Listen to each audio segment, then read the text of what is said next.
ఎందుకు మిమ్మల్ని ప్రతిరోజు ప్రార్థన చేయమని నేను ప్రోత్సహిస్తూ ఉంటాను, గుర్తు చేస్తుంటాను? ఎందుకు? నాకొచ్చే లాభం ఏమీ లేదు, నేను చేసుకుంటే సరిపోద్ది. కానీ మీరు బలపడి మీరు ఎదుర్కొనే సమస్యలో జయకరమైన జీవితం జీవిస్తూ, సాతాన్ని ఓడిస్తూ, ప్రతి విధమైన ఆటంకాన్ని అడ్డుని జయిస్తూ, అధిగమిస్తూ జయకరమైన జీవితం జీవించాలంటే దేవుని నడిపింపు అవసరం. పరిశుద్ధాత్ముడు మనకు అనుగ్రహించే జ్ఞానం అవసరం. లౌకిక జ్ఞానమే కాదు, మనకి అన్నిటికంటే ముఖ్యంగా దైవిక జ్ఞానం అవసరం.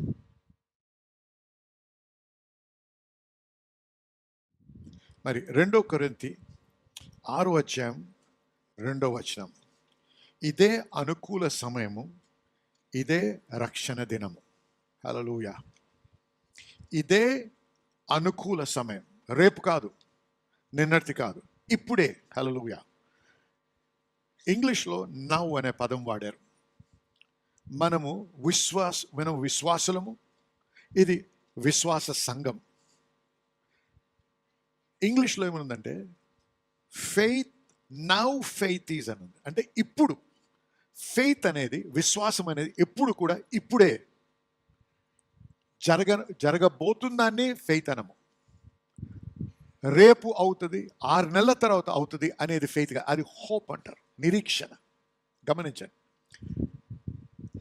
సహజంగా మన అనుభవంలో అది ఇంకా అనుభవించకపోయి ఉండొచ్చు. కాబట్టి అనేక సార్లు మనం ఏమనుకుంటామంటే, మనం వేచి ఉంటాం, జరగాలి జరగాలి అని ప్రార్థన చేస్తూ ఉంటాం. అని జరుగుతుంది జరగలేదు అనేది ఇంత కూడా ఈ ప్రార్థన దేనిపై ఆధారపడి ఉంటుందని, మన అనుభవం పైన ఆధారపడి ఉంటుంది. నేను చెప్పేది అర్థమవుతుంది కదా మీ అందరికీ? ఆమేన్. అయితే విశ్వాసంలో నడవడం అంటే గమనించండి ఒకసారి, ఏదైతే మీరు నమ్ముతున్నారో, ఏదైతే మీరు విశ్వసిస్తున్నారో, ఏదైతే మీరు ప్రార్థన ద్వారా అడుగుతున్నారో దేవుని, ఇప్పుడు మీరు పొంది ఉన్నారు అనే స్థితికి రావాలి. ఇదే అనుకూల సమయం, ఇదే రక్షణ. అంటే ఈ రోజే నేను పొంది ఉన్న, అనుభవపూర్వకంగా కాదు, ఆత్మీయంగా నా ఆత్మలో దాన్ని నేను పొంది ఉండాలి. అందుకే ప్రభు అన్నాడు ఇక్కడ మార్కు సువార్త 11వ అధ్యాయం 24వ వచనం, మీరు దేనినైతే ప్రార్థించి కొడుతున్నారో, మీరు అడుగుచున్న వాటిని ఎల్లా, అంటే ఏదైతే మీరు ప్రార్థన చేస్తున్నారో అది పొంది ఉన్నామని నమ్ముడి. ఆగండి, పొందుతాము కాదు. హల్లెలూయా. రాబోయే కాలంలో పొందుతాను, 3 నెలల తర్వాత నేను బాగవుతాను, 4 నెలల తర్వాత నాకు ఉద్యోగం వస్తుంది, 6 నెలల తర్వాత నా ఆర్థిక పరిస్థితి మెరుగవుతుంది. అది విశ్వాసం కాదు, అది నిరీక్షణ. కానీ దేవుని నుంచి ఏది పొందాలని ఆశిస్తున్నా నిరీక్షణ ద్వారా నువ్వు పొందలేవు, విశ్వాసము ద్వారానే పొందగలవు. అర్థమైన వారు ఆమె చెప్పండి. అయితే గమనించండి, ఇక్కడ ఇదే అనుకూల సమయం. ఈ రోజే, ఈ సమయంలో నువ్వు ఏదైతే కోరి ప్రార్థిస్తున్నావో అది పొంది ఉన్నామని నమ్మాలంటే నీ మనసుతో నమ్మడం కాదు, నీ హృదయంలో దాన్ని సంపాదించాలి. నీ హృదయంలో దాన్ని స్థిరముగా పట్టుకో, ఇది నాది అనే నిశ్చయతకు రావాలి. అది విశ్వాసం అంటే నిశ్చయత. నిశ్చయత అనేది మనసుతో సంబంధించింది కాదు, హృదయానికి సంబంధించింది. నీ హృదయంలో ఆ నిశ్చయత ఏర్పడితే తప్ప అది నీ అనుభవంలో నువ్వు పొందుకోలేవు. కాబట్టి విశ్వాసపు నడక అంటే నువ్వు ఏది కోరి ప్రార్థిస్తున్నావో అది నేను పొంది ఉన్నాను అనే స్థితికి రావడం. అయితే విశ్వాసం ఎలాగొస్తుంది? వినుట వలన. వినకుండా ఉండి ఏదో ప్రార్థన చేసిన వెంటనే నేను పొందాను పొందాను పొందాను అంటే అయిపోదు. నిశ్చయత అనేది ఇతరులకి నువ్వు రూపించలేవు, లేకపోతే ఇతరులు నువ్వు ఒప్పింప చేయలేవు, కానీ నీలో నీవు ఒప్పింపబడదాం, అది నిశ్చయత. ఇది జరగదండి అంటారు, అసంభవం. కానీ నీ హృదయంలో ఉంటావు, ఏమండి నేను చెప్పలేను ఎలాగొద్దు, ఎలా చేస్తాడో దేవుడు నాకు తెలియదు, కానీ నాకు ఆ నిశ్చయత అయ్యింది, ఆ నిశ్చయత ఉంది నాకు, అంతే. నా దేవుడు చేస్తాడు. అరే రుజువు ఏంటయ్యా చేస్తాడు? నాకు చెప్పలేను, నేను మిమ్మల్ని నేను ఒప్పింప చేయలేను, ఇంప్రెస్ చేయలేను, నేను నీకు జవాబు ఇవ్వలేను, కానీ నా హృదయంలో నాకు ఆ నిశ్చయత ఉంది, జరుగుతుంది. అర్థమవుతుంది మీ అందరికీ? మీరందరూ ఈ అనుభవం ద్వారా వెళ్ళుంటారు కదండి. ఎప్పుడో ఎక్కడో ఏదో పరిస్థితిలో ఈ అనుభవం మీరు పొంది, దానినే విశ్వాసం అంటారు. అందుకే ప్రభు ఏమంటున్నాడు ఇక్కడ తన వాక్యంలో, ఇదే అనుకూల సమయము, ఇదే రక్షణ. అంటే ఈ రోజే నువ్వు విడుదల పొందుతావు.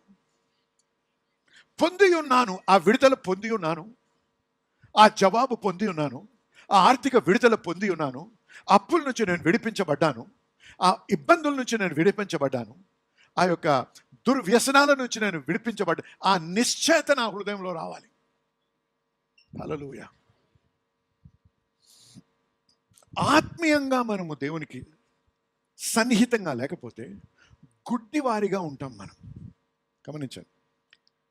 స్పిరిచువల్గా లేకపోతే, ఆత్మ సంబంధముగా ఆత్మీయంగా మనము స్పిరిచువలీ మైండెడ్, ఆత్మీయ మనస్తత్వం లేకుండా ఉంటే దేవుని సమయాలని, దేవుని ఒక నడిపింపుని మనం గ్రహించలేని స్థితిలో ఉంటాం. రక్షించబడ్డాం నిజమే, కానీ ఇంగ్లీష్ బైబిల్లో ఒక మాట వ్రాయబడింది, కార్నల్ క్రిస్టియన్ అని. వాడు క్రైస్తవుడే కానీ శరీరానుసారంగా నడిచేవాడు. అంటే శరీర ఏచ్ఛలకు, సుఖానికి, అనుకూలానికి, మనకి అనుకూలముగా ఉన్నట్టు, మనకి తృప్తిపరిచేది, స్వార్థపరంగా జీవించే క్రైస్తవులు అన్నారు. వారు ఆత్మ ద్వారా నడిపించబడటం లేదు, కానీ శరీర ఏచ్ఛల వల్ల నడిపించబడుతున్నారు. అర్థమైన వారు ఆమె చెప్పాలి. అటువంటి వారు దేవుని నడిపింపుని, దేవుని సంజ్ఞలను గుర్తించలేని పరిస్థితులను గుడ్డివారిగా బ్రతుకుతారు. అటువంటి వారు మతముకు సంబంధించిన పదాలన్నీ తెలుసు, మతముకు సంబంధించిన ఆచారాలన్నీ తెలుసు. కనపడితే ప్రైజ్ ద లార్డ్ అంటారు, హల్లెలూయా అంటే హల్లెలూయా అంటారు, ప్రార్థన చేస్తారు, బైబిల్ చదువుతారు, కానీ ఆత్మీయంగా దేవునికి సన్నిహితమైన జీవితం జీవించరు. దేవునికి లోబడి, దేవుని ఆత్మ నడిపింపుకు లోబడిన జీవితం ఉండదు. వారి శరీరానికి ఏది సుఖంగా ఉంటుందో, వారి ఆలోచనకి ఏది అనుకూలంగా ఉంటుందో దాన్ని బట్టి నడుచుకుంటారు. లోకము చెప్పిన దానికి ఎక్కువ ప్రాముఖ్యత ఇస్తారు వాక్యము కంటే. దేవుని నమ్ముతున్నారు, రక్షించబడారు, ప్రార్థన చేస్తారు, బైబిల్ చదువుతారు, కానీ నడిపించబడేది ఎవరి ద్వారా నడిపించబడతారు? పరిశుద్ధాత్మని ద్వారా కాదు, కానీ శరీర ఏచ్ఛలు.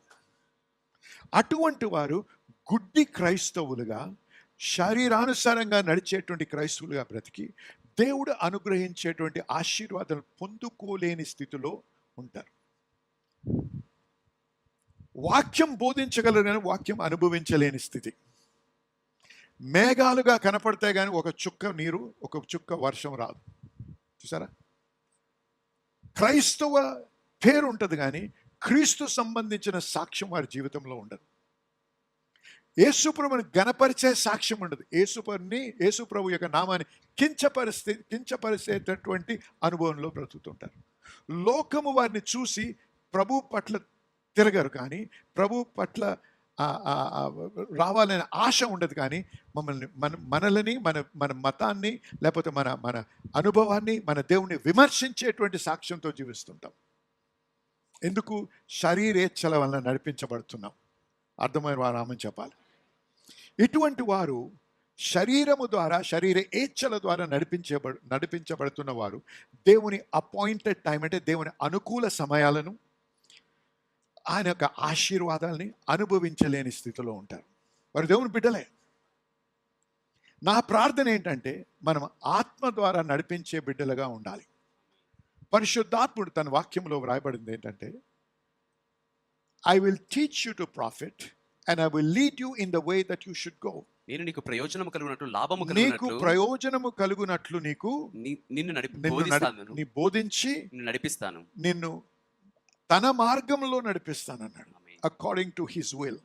గమనించండి, దేవుని యొక్క ఆశ ఏంటంటే, I will teach you to profit, లాభము పొందే, and guide you in the way that you should go. నీవు నడవవలసిన మార్గంలో నిన్ను నడిపిస్తాను. దేవుడు మనం ఒక్కొక్కరు ప్రత్యేకంగా సృష్టించబడ్డాం.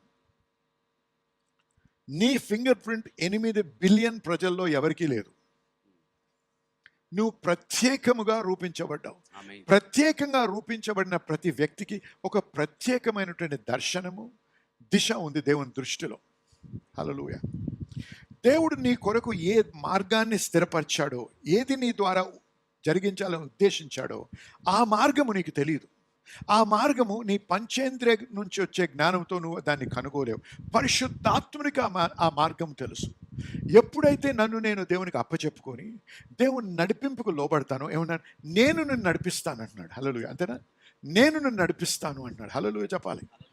కాబట్టి జన్లారా, ఎప్పుడు కూడా మనము ఏమి చేయాలనేది మనము నిర్ణయించుకోక ముందు దేవునికి అప్పచెప్పుకోవాలి. దేవా, నన్ను ఎందుకు సృష్టించావు? నేను డాక్టర్ అవ్వాలా, ప్రీచర్ అవ్వాలా, ఇవాంజలిస్ట్ అవ్వాలా, ఇంజనీర్ అవ్వాలి? నువ్వు చెప్పు. నేనేదో డబ్బుకు ఆశపడి లేకపోతే ఉన్నత స్థితికి ఎదగాలని చెప్పి ఐటీలోకి వెళ్ళిపోయి దేవా దీవించు దీవించు దీవించు అంటే దేవుడు దీవించడానికి బద్ధుడై లేడు. దేవుడు ఎవరిని దీవిస్తాడు? ఏదైతే తను ఉద్దేశించాడో మన జీవితం పట్ల దానికి నేను లోబడి ప్రభువు నడిపించిన నడకకి నేను లోబడ్డప్పుడు దేవుడు నన్ను దీవించడానికి బద్ధుడై ఉంటాడు. హల్లెలూయా. అనేక సార్లు మనం ఏం చేస్తామంటే మనము ఏమి చేయాలనేది మనము విశ్లేషించి మన మనసుతో నిర్ణయం తీసుకొని అప్పుడు దేవుని దగ్గరికి వెళ్ళి దేవా నన్ను దీవించు దీవించు దీవించు అని రెండో మెట్టు మన సంఘంలో చేసేది ఏంటంటే వచ్చి పాస్టర్ గారు దయచేసి ప్రార్థన చేయండి, విత్తనం విత్తుతారు. నీ విత్తనము దేవుని యొక్క దర్శనాన్ని మార్చదు. గుర్తుపెట్టుకోండి, నువ్వు ఎంత పెద్ద విత్తనం విత్తినా దేవుడు నీ గురించి నిర్ణయించింది మార్చాడు. హల్లెలూయా చెప్పాలి. కాబట్టి దేవుణ్ణి బ్రైబ్ చేయలేము, మనం లంచం ఇచ్చి మార్చలేము దేవుని దృష్టిని. ఏదో ప్రార్థన ఒక దైవ భక్తుడు చేసినందుకు మార్చాడు దేవుడు. మన బాధ్యత ఏంటంటే మనం దేవుని దగ్గర కనుగోవాలి, ఎందుకు నన్ను సృష్టించావు ప్రభువా, నా ద్వారా నువ్వు ఏమి చేయాలని ఉద్దేశిస్తున్నావు, దానికి నేను లోబడి నడిచినట్టయితే ఏమన్నాడు, నేను నిన్ను నడిపిస్తాను. ఎప్పుడు ఈ నడక మనం తెలుసుకోవాలని ఆత్మీయంగా మనం బలమైన స్థితిలో ఉండాలి. మన ఆత్మ దేవునిలో స్థిరముగా ఉండి వీ షుడ్ గ్రో స్పిరిచువల్లీ, అంటే ఆత్మీయంగా ఎదగాలి. ఆత్మీయంగా ఎదగాలంటే దేవుని వాక్యములో రాయబడినటువంటి కొన్ని అలవాట్లు మనకు అవసరం. చూడండి, ఒక బాలుడు పుట్టిన తర్వాత బలము కావాలంటే ఏం చేస్తారు? ఆహారం తినిపిస్తారు. ఆహారం తినిపిస్తే సరిపోదు. చిన్న బాలుడైతే ఏం చేస్తారు? భుజం మీద వేసుకొని తిరుగుతూ ఉంటారు. ఎందుకు? వాడు బర్ప్ చేయకపోతే వాంతి చేస్తాడు. చెప్పండి ఆమేనండి. అది కొద్ది కాలం అయిన తర్వాత ఆడతారు. సో ప్రతి మెట్టు ఉంది లైఫ్లో, జీవితంలో. కానీ ఇవన్నీ ముఖ్యం. వాడు ఎదగాలని ప్రార్థన చేస్తే సరిపోద్దా? చెప్పండి, సరిపోద్దా? ఎందుకు? దేవుడు ఏర్పరిచిన విధానం అది. అలాగే ఆత్మీయంగా బలపడాలంటే ఆత్మీయ పురుషుడికి మనము ఆహారము తినిపించాలి. ఆత్మీయ పురుషుడికి ఆహారం ఏంటి? దేవుని యొక్క వాక్కు. దేవుని వాక్యమే నువ్వు చదవకపోతే, వారంకోసారి వచ్చి పాస్టర్ గారు చెప్పే 30 నిమిషాల్లో మీరు గుర్తుపెట్టుకునేది 3 నిమిషాలే. దీంతో పాటు నేను దేవుని స్వరం వినాలి, ప్రభువా ప్రభువా ప్రభువా అని ఇక్కడ ప్రార్థన చేస్తే సరిపోదు. చెయ్యాలి కానీ సరిపోదు. ఆమేన్. కాబట్టి మన ఆత్మ పురుషుడు బలపడడానికి ఏమి చెయ్యాలో అది చేయకపోతే వరుస తప్పకుండా, అంటే డిసిప్లిన్, స్పిరిచువల్ డిసిప్లిన్, ఆత్మీయ క్రమశిక్షణ అవసరం ఇక్కడ. ఎందుకు మిమ్మల్ని ప్రతిరోజు ప్రార్థన చేయమని నేను ప్రోత్సహిస్తుంటాను, గుర్తు చేస్తుంటాను? ఎందుకు? నాకు వచ్చే లాభం ఏమీ లేదు, నేను చేసుకుంటే సరిపోద్ది. కానీ మీరు బలపడి మీరు ఎదుర్కొనే సమస్యలో జయకరమైన జీవితం జీవిస్తూ, సాతాన్ని ఓడిస్తూ, ప్రతి విధమైన ఆటంకాన్ని అడ్డుని జయిస్తూ, అధిగమిస్తూ జయకరమైన జీవితం జీవించాలంటే దేవుని నడిపింపు అవసరం. పరిశుద్ధాత్ముడు మనకు అనుగ్రహించే జ్ఞానం అవసరం. లౌకిక జ్ఞానమే కాదు, మనకి అన్నిటికంటే ముఖ్యంగా దైవిక జ్ఞానం అవసరం. దేవుని జ్ఞానానికి అనుసంధానం అవ్వాలంటే ఇంగ్లీష్లో to tap in to the wisdom of God. దేవుని జ్ఞానాన్ని చేరుకోవాలి అంటే, ఓకే, దేవుని జ్ఞానాన్ని, ద మైండ్ ఆఫ్ క్రైస్ట్ అన్నాడు ఇంగ్లీష్. క్రీస్తు మనస్సును మనం పొందాలంటే ఆత్మీయ క్రమశిక్షణ అవసరం. ఏ విధంగా అయితే న్యాచురల్ మ్యాన్ అంటే శరీరానికి మనం ఆహారం తినిపిస్తాము, మరి ఎక్సర్సైజ్ చేపిస్తాము, అలాగే స్పిరిచువల్ మ్యాన్, మన ఆత్మీయ పురుషుడు కూడా బలపడడానికి కొన్ని క్రియలు జరిగించాలి. అది కూడా ఒక క్రమ పద్ధతిలో. దయచేసి వినండి, మీరు ఈ సంఘంలో నాటబడ్డారు. ఈ సంఘంలో నాటబడితే నా బాధ్యత కాపరిగా మిమ్మల్ని పచ్చిక ప్రాంతాల్లో నడిపించడం, మీకు మనశ్శాంతి కలిగించి టు రెస్టోర్ యువర్ సోల్ అన్నాడు. అంటే మీ ప్రాణంలో సేద తీర్చున్నట్లు సేద తీర్చడానికి నడిపించే బాధ్యత నాది. కాబట్టి మిమ్మల్ని ప్రోత్సహించి చెప్పేది ఏంటంటే వాక్యము చదవడంలో నిర్లక్ష్యత చూపించకూడదు. హల్లెలూయా చెప్పాలి. హల్లెలూయా. వాక్యములో దేవుని జ్ఞానం ఉంది. వాక్యములో చదివినప్పుడే దేవుని తెలుసుకోగలము. దేవుని గుణశీలత, దేవుని మనస్సు, దేవుని ఆలోచన విధానము, దేవుడు ఏ విధంగా ప్రవర్తిస్తాడో ఇవన్నీ మనం చదవడం ద్వారా, ధ్యానించడం ద్వారా మనం గ్రహించగలం. ఆమేన్. ఆమేన్. హల్లెలూయా. వాక్యము చదువుట వల్లనే నేను గ్రహించేది ఏంటో తెలుసా? నాకు హాని కలిగించిన వారిని నేను క్షమించాలి. క్షమించకపోతే నా అనుభవం ఏమవుద్దో వాక్యంలో రాయబడింది. క్షమించకపోతే నా పాపములు క్షమించబడవు అని ఎక్కడ రాయబడింది? వ్రాయబడి ఉంది. అంటే ఏంటి? వాక్యము చదవకపోతే నేను తెలుసుకోలేను. వాక్యము వినకపోతే నేను తెలుసుకోలేను. వాక్యము ధ్యానించకపోతే లోతైనటువంటి మర్మాల్ని నేను తెలుసుకోలేను. గమనించండి, ప్రశస్తమైంది ఏది కూడా ఈ లోకంలో పైన కనపడదు. డైమండ్స్ అంటాం, వజ్రాలు, బంగారం అంటాం, ఇవన్నీ పైన ఉండవు. భూమిని తవ్వి తీయాలి. ఎందుకంటే ఆ వేడిలో తయారవుతాయి, అవి ఆ ఒత్తిడిలో తయారవుతాయి. ధ్యానించుట అనేది అంటే మైనింగ్తో సమానం. మైనింగ్ అంటే తెలుసు కదా మీ అందరికీ, గనులు తవ్వడం. లోపల ఉంటుంది. కాబట్టి ధ్యానించడము ఆ గనుల్లోకి వెళ్ళి ఆ ప్రశస్తమైన దాన్ని మనం తెలుసుకొని గ్రహించి అనుభవించే సమయం అది. వాక్యం చదవాలి, వాక్యం వినాలి, వాక్యము ధ్యానించాలి. వాక్యము ధ్యానించడం ద్వారా ఏమవుతుందంటే మనము దేవుని జ్ఞానాన్ని మనము అందుకోగలం, తెలుసుకోగలం, ప్రణాళికలు తెలుసుకోగలం, పద్ధతులు తెలుసుకుంటాం. హల్లెలూయా చెప్పాలి. హల్లెలూయా. యెహోషువతో దేవుడు ఏమన్నాడు? దివారాత్రము ధ్యానించు. అంటే నీ మనస్సు రూపొందించబడాలి, నూతనపరచబడాలి. వాక్యము ద్వారా దేవుడు ఏ విధంగా ఆలోచిస్తున్నాడో, దేవుని ప్రణాళిక ఏంటో గ్రహించగలిగే స్థితికి వచ్చి దేవుడు నన్ను నడిపించేటువంటి మార్గాన్ని గ్రహించే స్థితి. వినకపోవచ్చు కానీ గ్రహిస్తాను, చూడకపోవచ్చు కానీ గ్రహిస్తాను, గ్రహించే స్థితికి రావాలి. ఇది కరెక్ట్, ఇది తప్పు అని గ్రహించాలి. కాబట్టి ఆత్మీయంగా లేకపోతే దేవుడు మనకు అనుగ్రహించేటువంటి దీవెనలేంటి, నడిపింపేంటి, ఆశీర్వాదం ఏంటి, సమయం ఏంటి మనం తెలుసుకోలేం. లూకా సువార్త 19వ అధ్యాయం 41 నుంచి 44 వరకు చదువుకుందాం. మెల్లిగా ఒక్కొక్క వచనం చదువుదాం. ఆయన పట్టణమునకు సమీపించినప్పుడు, ఏ పట్టణము? యెరూషలేము దగ్గరికి యేసు ప్రభు వచ్చినప్పుడు దానిని చూచి దాని విషయమై ఏడ్చి. దాని విషయం ఏం చేస్తున్నాడండి? యెరూషలేము దేవునికి చాలా ప్రాముఖ్యమైనటువంటి పట్టణం, దేవునికి ఇష్టమైనటువంటి పట్టణం, అక్కడ దేవుని నామం స్థిరపరచబడినటువంటి పట్టణం. ఆ పట్టణాన్ని చూసి దేవుడు విలపిస్తున్నాడు, ఏడుస్తున్నాడు. చదువు. నీవును ఈ నీ దినమందైనను సమాధాన సంబంధమైన సంగతులను తెలుసుకొనిన ఎడల నీకెంతో మేలు. అది తెలుగులో చాలా వేరేగా ఉంది. ఇంగ్లీష్లో చదివి నేను తర్జుమా చేస్తాను. How I wish today that you of all people would understand the way to peace. తక్కిన జనాంగం అంతటికంటే మీరు అర్థం చేసుకోవాలి. అర్థం ఏంటి? ద వే టు పీస్, సమాధానానికి మార్గం తెలుసుకోవాల్సిన ప్రజలు మీరు. అన్ని రకాల ప్రజల కంటే ముఖ్యంగా మీరు. ఎందుకు? మీరు అబ్రహాము సంతానం, మీరు మెస్సయ కొరకు ఎదురు చూస్తున్న వ్యక్తులు. లోకములో ఉన్న ఏ మతానికి కానీ, ఏ జాతికి కానీ ఈ రెవల్యూషన్, ఈ యొక్క ప్రత్యక్షత లేదు. మీకుంది ప్రత్యక్షత, మెస్సయ వస్తాడని. అందరికంటే ప్రాముఖ్యంగా మీరు తెలుసుకోవాల్సినటువంటి సమయం ఇదేంటి? దేవుని సమాధానం కలిగించే సమయం ఇది. కానీ ఇప్పుడు ఏమంటున్నాడు చూడండి. బట్ నౌ, ఆ ప్రథమ ఇప్పుడు ఇట్ ఈస్ టూ లేట్. చాలా ఆలస్యమైంది. సమయాన్ని కోల్పోయారు.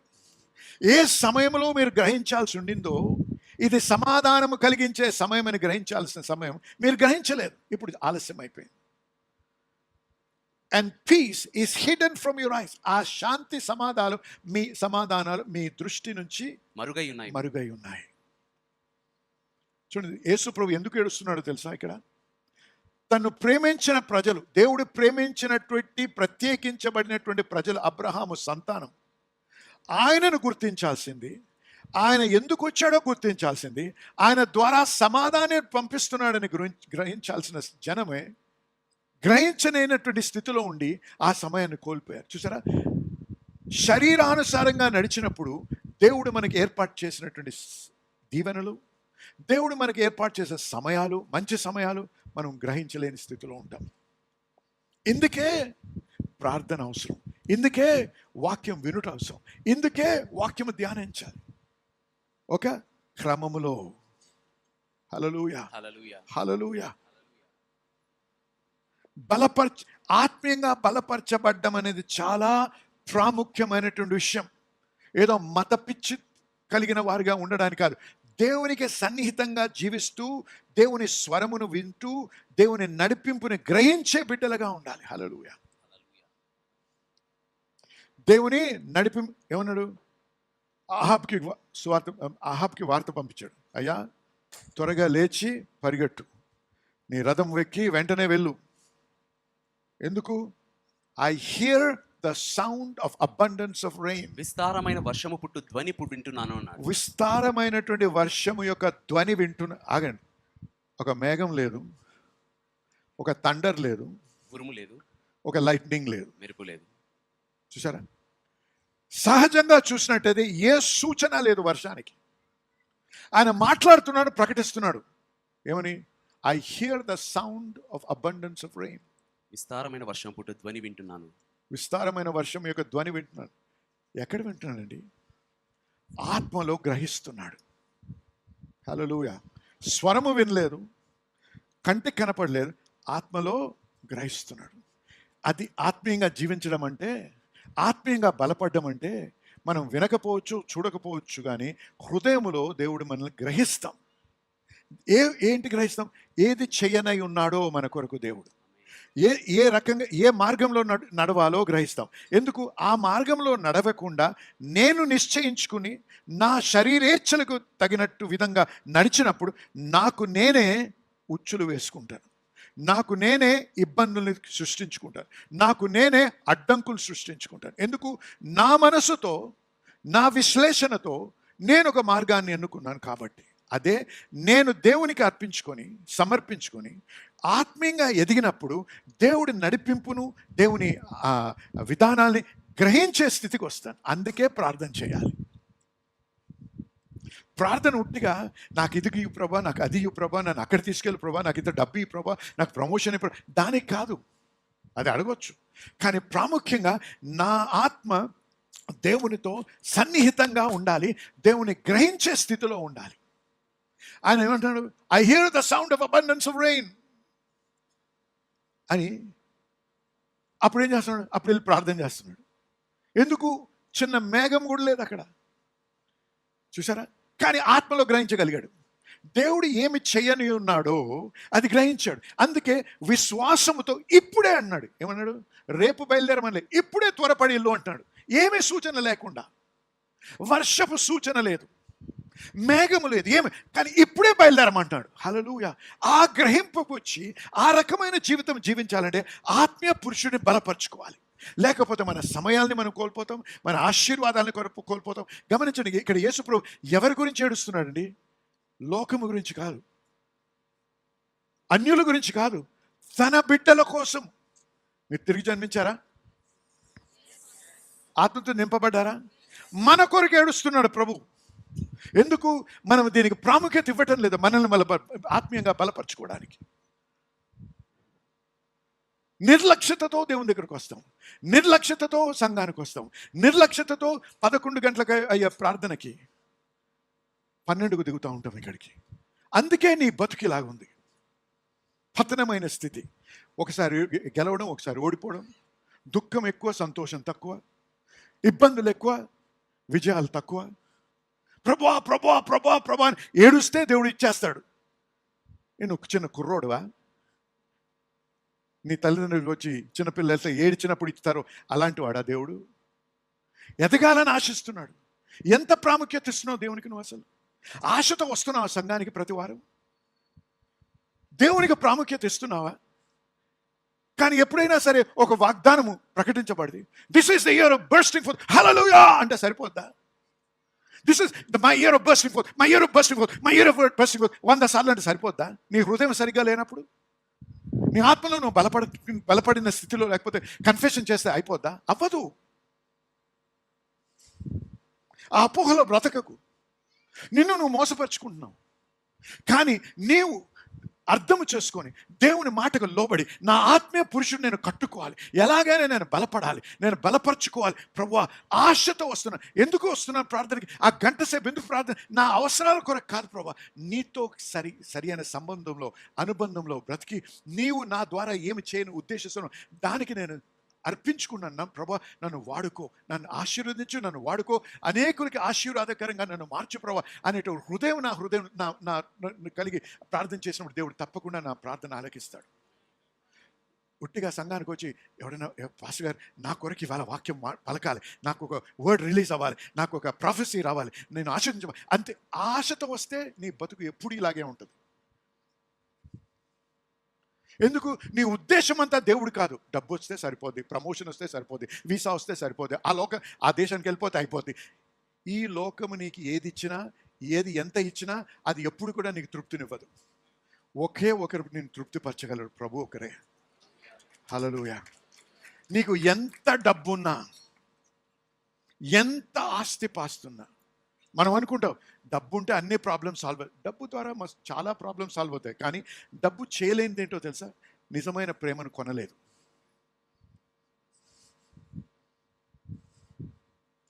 Money can buy you love, which is lust. Money can buy you sex, but it cannot by you love. Money cannot buy you satisfaction. Money cannot buy you fulfillment in life. Money cannot buy you joy. Only God can.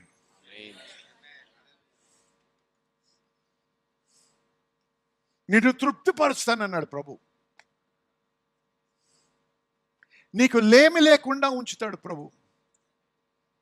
దానిలారా వినండి, మన సంతోషము, మన తృప్తి, సమాధానము, ఆనందము, విజయం దేవునిలో ఉంది. కానీ ఒక ప్రాంతంలో లేదు, ఒక దేశంలో లేదు. దేవుడు ప్రతి ఒక్కరికి ఒక అడ్రస్ ఇచ్చాడు, చిరునామా. మీకు అడ్రస్ తెలుసు కదా? ప్రతి మాటకి ట్రాన్స్లేషన్ అవసరం లేదు కదండి. మీకు అడ్రస్ ఇచ్చాడు. నీ దగ్గరకు వచ్చి చిరునామా ఏంటంటే నువ్వు ఎలా చూసి అడ్రస్ అనగానే ముందు అర్థమవుతుంది. పల్లెటూరుకి వెళ్ళినా కూడా అంతే కదండి. కొన్ని పదాలు ఉన్నాయి, తెలుగులో కూడా ఇంగ్లీష్ వచ్చింది, ఇంగ్లీష్లో కూడా తెలుగు వచ్చింది. సో అర్థమవుతుంది మీకు చాలు. ఇప్పుడు అడ్రస్ ఉంది. దేవుడు నీకు ఏర్పాటు చేసిన అడ్రస్లో బ్రతికినప్పుడే దేవుని ఆశీర్వాదం, దేవుని సమాధానం, దేవుని యొక్క భద్రత, సదుపాయం అన్నీ కూడా పొందగలం. ఆగండి. ప్రవక్త అని ఏలియాతో ప్రభు మాట్లాడుతున్నాడు. వెళ్ళి కేరేతు వాగు దగ్గర ఉంటున్నాడు.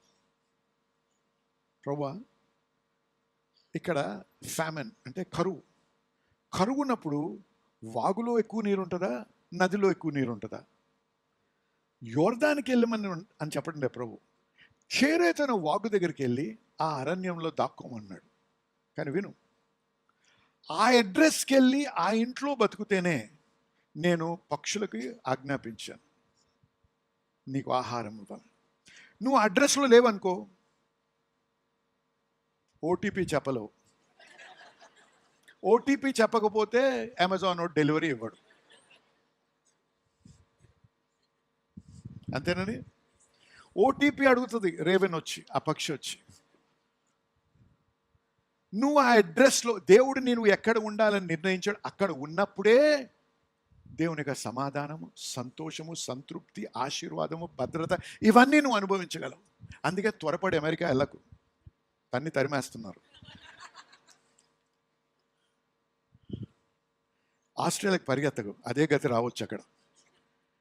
వెళ్ళొద్దంటలే, దేవుడు నడిపిస్తే వెళ్ళు. ఎందుకంటే ఆయన నడిపింపు ఉంటే ఎవడు నేను తరిమేయలేడు. ఆమె కానీ అది అక్కడికి వెళ్తే నా ప్రాబ్లమ్స్ అన్నీ, నా సమస్యలన్నీ తీరిపోతాయంటే నువ్వు అపోహలో బ్రతుకుతున్నావు. నీకు ఇంకా జీవితంలో అనుభవం లేదు. ఇంకా ప్రభు అంటున్నావు కానీ నీ ఆశ అంతా ట్రంప్ గారు ఏమో చేస్తారేమో అని చూస్తున్నావు. మారుతుందేమో పాలసీ అని ఆలోచిస్తున్నావు. ప్రభు పాలసీ మార్చు. అటువంటి ప్రార్థన దేవా, నేను సరి అయిన స్థలంలో ఉన్నానా లేదా?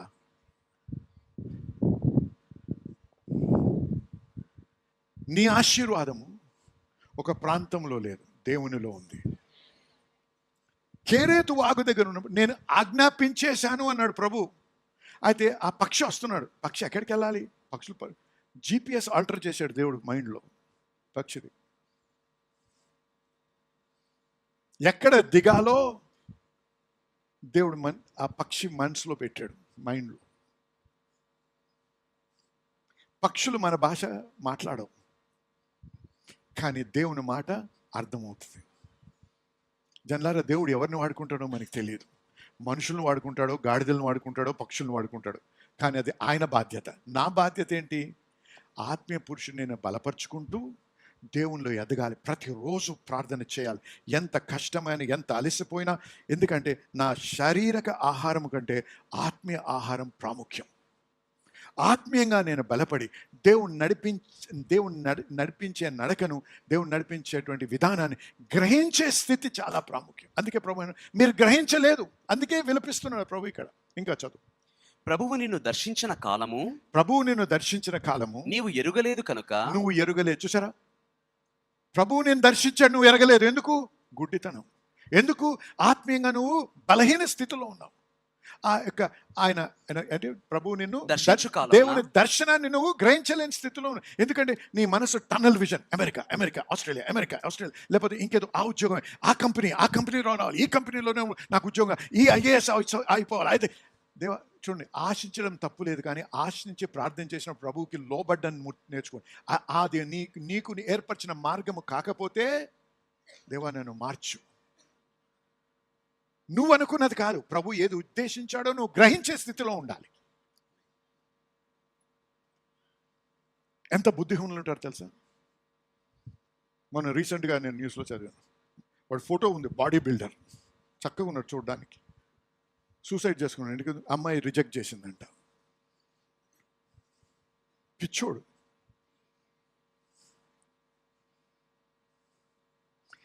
ఎప్పుడైనా అటువంటి రిజెక్షన్ వస్తే అమ్మాయి అయితే హల్లెలూయా దేవా, వీడికంటే మంచోడు వస్తున్నాడని సంతోషించు.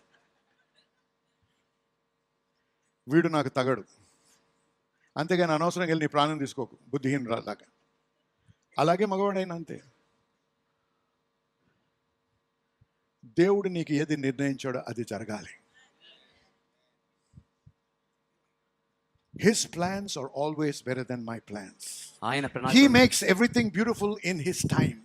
ఆయన తగిన కాలమందు సమస్తమును రమ్యముగా చేస్తున్నాడు. హల్లెలూయా, హల్లెలూయా, హల్లెలూయా, హల్లెలూయా. చదువు. నీ శత్రువులు ఇప్పుడు వినండి, ఇది ప్రవచనం. దేవుడు ఎవరు? యేసు ప్రభు పలుకుతున్న ప్రవచనం. ఎందుకు? మీరు ఆత్మీయంగా గ్రహించలేని స్థితిలో ఉండి నేను ఏది చేయని ఉద్దేశించానో దాన్ని తిరస్కరించారు కాబట్టి ఏం జరగనున్నదో వినండి. నీ శత్రువులు నీ చుట్టూ గుమికూడి ముట్టడి వేసి అన్ని ప్రక్కల నిన్ను ఆపి నీలోనున్న నీ పిల్లలతోను నీతో ఉన్న పిల్లలను నిన్ను నేల కలిపి అంటే తొక్కేసి నీలో రాయి మీద రాయి నిలవకుండా అంటే కూలగొట్టి దినములు వచ్చునని చెప్పాను. దినములు వచ్చున్నాయి. ఎందుకో తెలుసా? చదువు. ఆయన దేవాలయంలో ప్రవేశించి, చాలు ఇంగ్లీష్లో ఉందంటే ఇక్కడ ఉంది NLT versionలో, because you did not recognize it when God visited you. దేవుడు నిన్ను దర్శించిన కాలం నువ్వు ఎరుగలేదు కనుక. ఈ యొక్క అపాయము, ఆపత్కాలం ఎందుకు రానే ఉన్నదో తెలుసా? మీ జీవితంలో ఇది ఎవరితో అన్యులతో మాట్లాడండి, తన బిడ్డలతో మాట్లాడుతారు. ఎవరి గురించి అయితే విలపిస్తున్నాడు వారి గురించి. ఇవన్నీ ఎందుకు జరుగుతాయో తెలుసా? మీరు నేల కూల్చబడతారు, మీరు మీ బిడ్డలు. ఇటువంటి భయంకరమైన అనుభవం ద్వారా వెళ్తారు. ఎందుకో తెలుసా? Because you rejected. నీవు దర్శించిన కాలం ఎరుగలేదు కనుక. నీవు ఆ దర్శించిన కాలం చూసారు. నీ గుడ్డితనం, నీ చెవిటితనం, నీ బండబడ్డటువంటి హృదయం వలన గ్రహించలేని స్థితిలో ఉండి నేను దేవుని బిడ్డను క్రీస్తు నేను తిరిగి జన్మించ అంటున్నావు, కానీ ఓడిపోయినటువంటి సాక్ష్యం. ఇతరులు చూసి వీడిలో దేవుడు ఎక్కడున్నాడు ప్రశ్నించేటువంటి జీవితం. ఎందుకంటే పతనమైపోతానన్నాడు ప్రభు ఇక్కడ. ఎందుకు? ఇదంతా నేను ఆశించటం లేదు, అందుకే దుఃఖిస్తున్నాడు. మీరు ఎవరైతే ఆత్మీయంగా బలంగా ఉండి నేను వచ్చినప్పుడు నువ్వు గ్రహించి నేను మెస్సాయనని తెలుసుకొని మీ సమాధానం కొరకు వచ్చానని మీరు గ్రహించలేదు కాబట్టి ఇటువంటి పతనాన్ని మీరు అనుభవించనే ఉన్నారు. జనులారా, భయంకరమైన దినాల్లో జీవిస్తున్నాం. దేశం మీద దేశం చూస్తున్నారు ఏమవుతుందో. రాత్రి నుంచి మొన్నటి నుంచి ఏది ఎప్పుడు ఎలా జరగనేదో మనకి తెలియదు. దుబాయ్ దుబాయ్ దుబాయ్ అని పరిగెడతారు. నేను రాత్రి 2 గంటలకు మధ్యరాత్రి 2 గంటలకు మన సంఘస్థులు టెక్స్ట్లు పెడతా ఉన్నారు, మా చుట్టూ ఇటువంటివి జరుగుతున్నాయి, ప్రార్థన చేయండి ప్రార్థన చేయండి.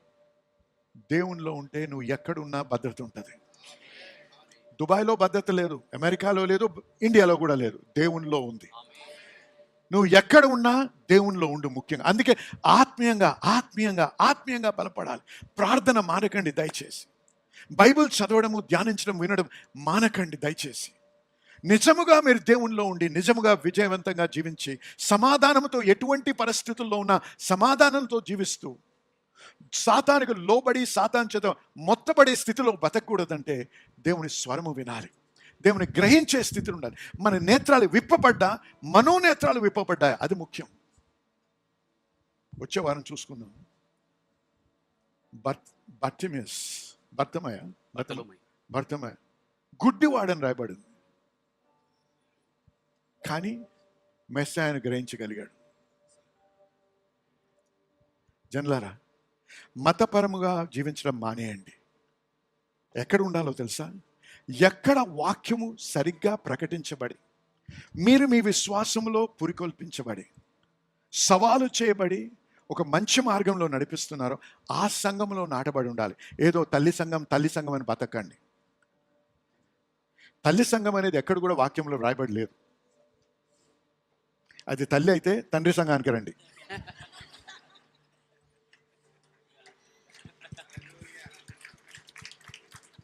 హల్లెలూయా. జోక్ చేయడం నేను నిజంగా చెప్తున్నా. మీరు దీవించబడాలంటే ఈ మతము ద్వారా బంధించబడకండి. అయ్యా ఎల్లక తప్పదండి, వారు చనిపోయినప్పుడు వారు ఎక్కడ పాత పెడితే ఏమైంది? లేస్తున్నావు కదా నువ్వు, ఎలాగా ఆ నమ్మకం ఉందా లేస్తావని? ప్రభు వచ్చినప్పుడు లేస్తాడా లేవా? లేస్తామని నీ శరీరం ఏమైతే నీకెందుకు? ఎంతమంది దేవుని భక్తులు సముద్రంలో చనిపోయారు, వారందరూ లేస్తారు. క్రైస్తవులు నవంబర్ 1 ఎప్పుడు ఆల్ సోల్స్ డే అని ఎవరు పెట్టారో? ఇది నవంబర్ 2 ఆల్ సోల్ అందరూ ఆ రోజు సండే చర్చ్ మానేసి అక్కడ వెళ్తారు, శ్మశానానికి వెళ్తారు. అక్కడ ఏముందండి? ఏముంది అక్కడ? ఇప్పటికీ అది బూడిదైపోయి ఉంటుంది, ఎముకలు కూడా మట్టి అయిపోయి ఉంటాయి. ఏం చూడడానికి వెళ్తున్నారు అక్కడ? వారు అక్కడ యేసు ప్రభు దగ్గర తిరిగి జన్మించిన వారైతే ప్రభు దగ్గర ఆనందిస్తారు, నువ్వేమో శ్మశానానికి వెళ్తున్నావు. ఎంత బుద్ధిహీనత! అది మతం అండి. అది మర్చిపోమంటం లేదు ఆ జనులని. దేవా నీకు స్తోత్రం, మీరు ప్రేమించిన వ్యక్తులు మరణించి దేవునిలో ఉన్నారు, హల్లెలూయా, వాడిని నేను కలుస్తాను ఆశతో ఆ నిరీక్షణతో బ్రతుకుతాం. అంతే తప్ప ఆ సమాధుల దగ్గరికి వెళ్ళిపోతే ఏమీ ఉండదు.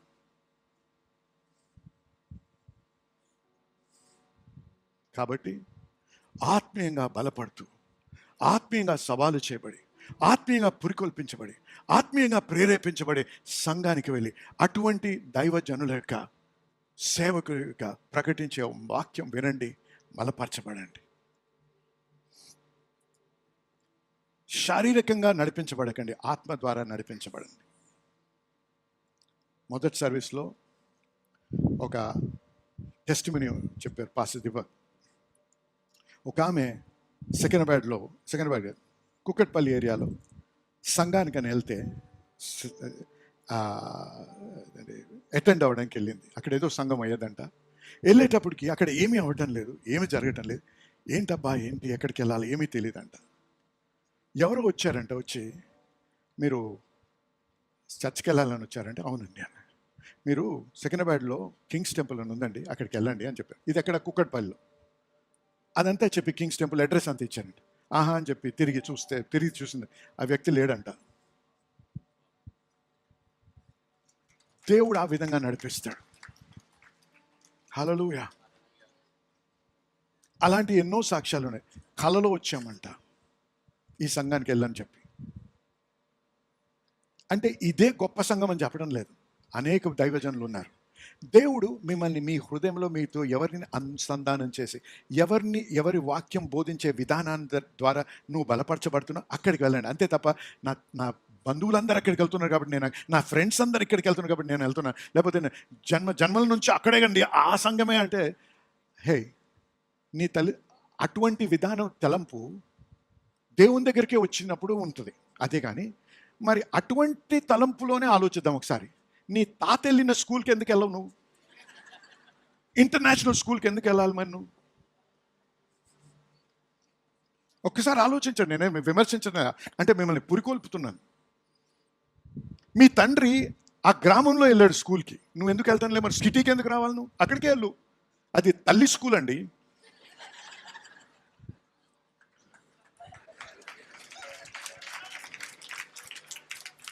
ఇంగ్లీష్ అయిపోయింది. Revolution is progressive. ప్రత్యక్షత అనేది పురోగతితో ఉంటుంది. As the generations go, revelation increases. తరాలు ముందుకెళ్తుండగా ఏ రెవల్యూషన్ అయితే పాత జనరేషన్లో లేదు, పరిశుద్ధాత్ముడు కొత్తదంటే ఏదో బైబిల్ కొత్తది కాదు, బైబిల్లో ఉన్నది నూతనంగా తెలియపరుస్తున్నాడు దేవుని యొక్క భక్తుల ద్వారా. ఈరోజు లోకం ఇంకా గతించకపోతే 100 సంవత్సరాల తర్వాత కింగ్స్ టెంపుల్ ఉంటుందో లేదో తెలియదు. అప్పుడు కింగ్స్ టెంపుల్ నా తల్లి సంఘం అని రానక్కర్లేదు. ఎక్కడ దేవుడు మన ఆ జనాంగాన్ని నడిపిస్తున్నాడు వాళ్ళు బలపడడానికి అక్కడికి వెళ్ళాలి. కాబట్టి జనులారు వినండి, నేను ఎవరిని విమర్శించడం లేదు, మిమ్మల్ని ప్రోత్సహిస్తున్నాను, మిమ్మల్ని సవాల్ చేస్తాను. ఎక్కడ నువ్వు ఆత్మీయంగా బలపరచబడుతున్నావు? ఆత్మ గ్రహింపు లేకపోతే దీవించబడలేము. నమ్మిన వారు ఆమె చెప్పాలి. దీవించబడ్డారా? నేర్చుకున్నారా? ఇవాళ ఏం నేర్చుకున్నా? క్రమశిక్షణ అవసరం. ఆత్మ పురుషుడికే క్రమశిక్షణ అవసరం. ప్రతిరోజు ప్రార్థన చేస్తాను, ప్రతిరోజు వాక్యం చదువుతాను, ప్రతిరోజు వాక్యం వింటాను. వాక్యము ద్వారా నా ఆత్మీయ పురుషుని నేను బలపరుచుకుంటాను. వరకు విన్నటువంటి వాక్యంని బట్టి మీరు ఎంతగానో దీవించి ఆశీర్వదించబడ్డారని నమ్ముతున్నా. మరి మన దేవుడి యొక్క వాక్యం చూసినట్లయితే దేవునికి అసాధ్యమేది ఏది లేదు. మనము అనేక కష్టాలు, లేకపోతే అనారోగ్యాలు, లేకపోతే అనేక అవగతవకలు ఎదుర్కొంటా ఉంటాం. మన దేవుడు అద్భుతాలు చేసే దేవుడు కాబట్టి నీ కొరకు, మీ స్వస్థత కొరకు, మీ యొక్క ఇబ్బంది నుంచి విడుదల కోసం ప్రార్థించాలని ఆశిస్తున్నా. దయచేసి నాతో ఏకీభవించేటప్పుడు మీ చేయి ఒకటి కివి మీద పెట్టండి, ఒక చేయి మీకు ఎక్కడ బాధ ఉందో అక్కడ పెట్టండి. లేకపోతే కోర్టు కేసు అయితే ఆ పేపర్ తంటి ఆ పేపర్ మీరు చేయబెట్టండి. లేకపోతే ఇంకేదైనా అంశం అయితే దాని విషయంలో మీరు చేయించండి. ఇదంతా ఏంటంటే మనం విశ్వాసాన్ని విడుదల చేసే పద్ధతి. అంతేగాని టీవీలో శక్తి ఉందని కానీ, టీవీలో బలం ఉందని కానీ చెప్పడం కాదు. కానీ మన విశ్వాసాన్ని విడుదల చేసి విశ్వాసం ముందుకెళ్ళడానికి మార్గం. కాబట్టి దయచేసి నాతో ఏకీభవించండి, ప్రార్థించాలి. ఎందుకంటే అనేకమైన సాక్ష్యాలు వింటున్నాం. ఈ విధంగా ప్రార్థించినప్పుడు మరి దేవుని యొక్క కృపను బట్టి వంకరగా ఉన్న కాళ్ళు సరిగ్గా అదైతే కాకుండా ఎంతో కాలం నుంచి మరి బ్లాడర్లో ఉన్నటువంటి ప్రాబ్లం నుంచి ఒక వ్యక్తి సంపూర్ణంగా స్వస్థపరచబడ్డారు. క్యాన్సర్ నుంచి, ఎయిడ్స్ నుంచి, రకరకాల రుగ్మతల నుంచి విడుదల పొందిన వారు సాక్ష్యాలు మేము వింటా ఉన్నాం. కాబట్టి ఈరోజు ఇది మీ ఇది మీ సమయం, మీరు స్వస్థపరచబడే సమయం. కాబట్టి దయచేసి నాతో ఏకీభవించే పరిశుద్ధ దేవుడు మీకు పొందాచరిస్తున్నా.